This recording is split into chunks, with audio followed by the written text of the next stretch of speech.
human trading. People trade in humans, take them to some different countries so that they'll be prostituting for you. In Asia, it's like the order of the day. We've given the license to do everything. In Germany last year, during the COVID time, there is a place in Hamburg called St. Pauli.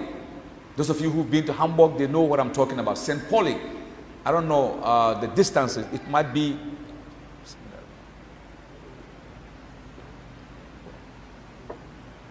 St. Pauli might be like from here to, I don't know, Jabi Mall. It's a big place. It is meant for prostitution. They've allowed for that to happen. So during COVID time, they're not making no money because everything is shut down. So they demonstrated to the government, to the community, that they're not making enough money. So they came out in the street totally naked. Absolute naked, not even a ring in their hand. They demonstrating that the government should do something. They're not making any money. And the government said, okay, let's go back. How much do you make in a month? So if you're making, let's say, like 5,000 euro a month, we're going to give you 4,000 euro a month because of the COVID. And they agree.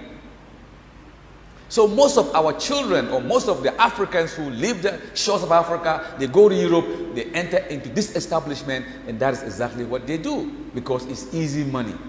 Total breakdown of society have reached an epidemic level. Then we have something we call increasing violence in the society. Violence is the use of force that has reached an epidemic level. The use of force is violent, and people are going through that fit.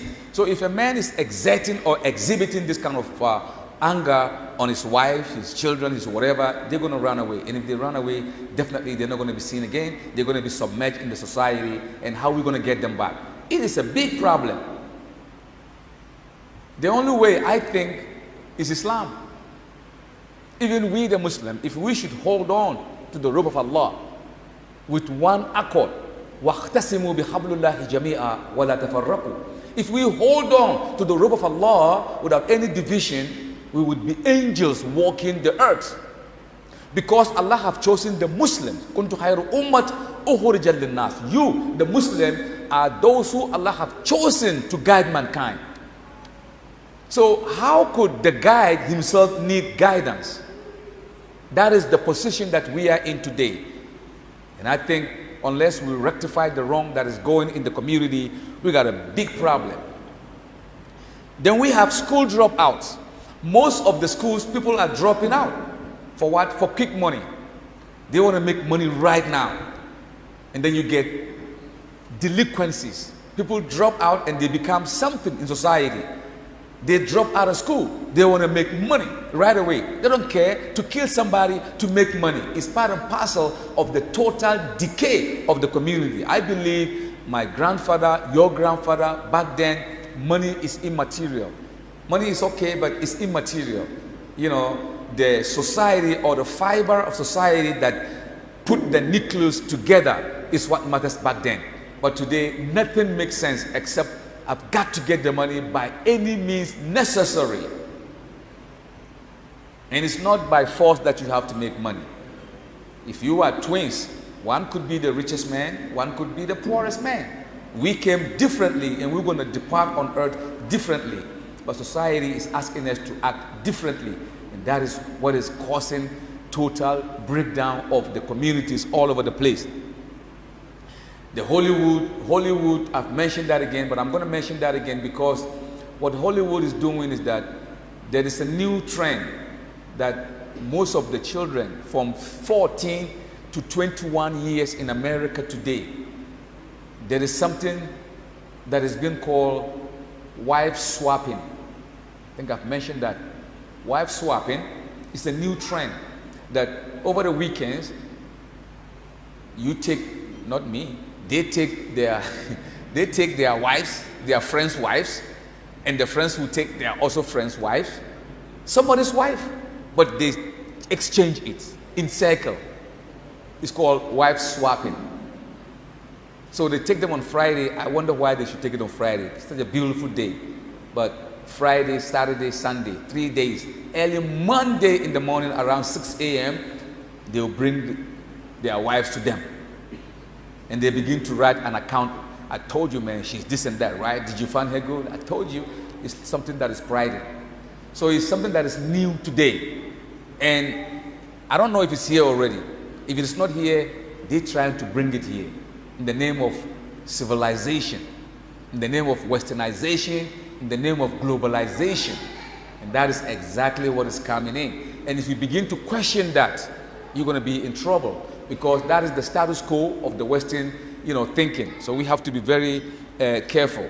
The supercharged movie, or killing people, or decapitating people, raping people and doing a lot of things, and in the movie, and it's so scary. Children, it's like monkey see, monkey do. What a monkey sees is what it do. And so what they see in the movie, they come outside, they want to actualize it, they want to act it. And if they do play it, a lot have tried and they've died. There is a movie called The Subway, where people glide. Running subway is going at the speed, but people will jump on top of it, forgetting that that is a movie.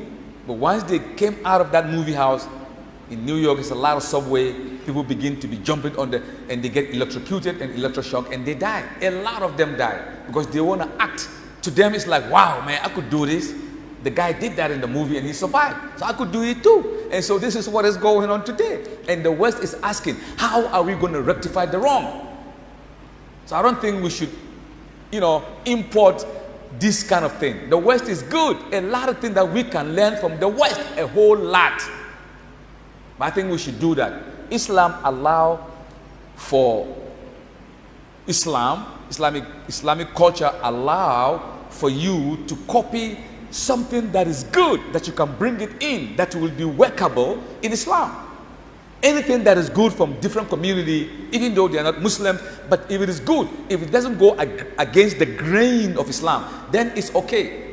Otherwise, Allah says, "Siru fil ard, fanzuru kayfa kana aqibatu allazina min qablikum." Travel on earth. Don't stay in one place. Go. Travel on earth and see. So if you go to Kano from here, you've traveled. If you go to some part of Abuja that you've never been, you've traveled because you've seen something that they do that you've never known, that you might learn out of it. So travel in itself is not just to make the money. It gives you experience, it gives you understanding, it gives you an aptitude of how to look at things and actually break it down and get the best that come out of it. So really, we need help, and that help should come from ourselves. So George Bernard Shaw, again, he made a statement. I love that statement very well. In that statement, George Bernard Shaw said, the prophet, that Arabian prophet who walked in the desert barefooted, he said, the Arabian prophet, he said, Muhammad, you know how they call things, Orientalists. He said, Muhammad, who walked in the desert barefooted, was glued to the culture of his community. The people around him would like to worship him if Islam allowed for Muhammad to be worshipped. Then he said, why not? Why shouldn't they worship Muhammad? A man like him, we need a man like Muhammad, thousands of them in the world that we live in today. So if the people in his community wanted to worship him based upon Islamic injunction, they should worship him. But no, Islam does not allow for Muhammad to be worshipped. He said he walked barefooted. He eat the cursed food that they eat. He go to the market with patched clothing. He smiled the way they smile. He break bread with them. But this man, he's a teacher, a lawgiver, a general at war. He is he's a pope and a Caesar. He's a messenger of God. At the same time, he's a prophet. And Muhammad, if he moved men, he moved thinkers, he moved ideologies. He said, who can dare compare himself with Muhammad? He said, who? This man made those statements 200 years ago. He said, who can dare? How dare you compare yourself with Muhammad? He said, I would like to worship him, but the Muslim will not allow me to worship him because he's not an object of worship. His laws are tenant that is so merciful to his own people. Why shouldn't they worship him? That is George Bernard Shaw. I think you should get the book. The name of the book is The Genuine Islam. Genuine Islam. This man is not a Muslim, he's not a Christian. He don't have no religion. But by virtue of analysis and looking at things, how things are going, he realized that if care is not taken, the whole world will be engulfed in a total, breakdown. And that is exactly what it is. So the Messenger of Muhammad have given us everything. The Messenger said, I'm living with you, I'm going to live with you with the Quran and my way of life, which is the Sunnah. So if you want to be guided, keep this book. But what have we done with it? We put it behind us. And in the Yawm al-Qiyamah, he is going to be the one saying, my people have put the book behind you. So it's about time that we should go back to the Quran and understand the nourishment that Quran have. The solution to the antidote. So all this problem, we're going to keep on bringing a lot of problem from here till the kingdom come. But what is the antidote? The advocacy of banning a lot of things in the school. The media, the film, and the industries, and the movies really have to be watched. If we can turn things around, if we can ask them to not show certain things at certain time, I think it will go a long way, because media is a very strong magnetic field. It changes mind.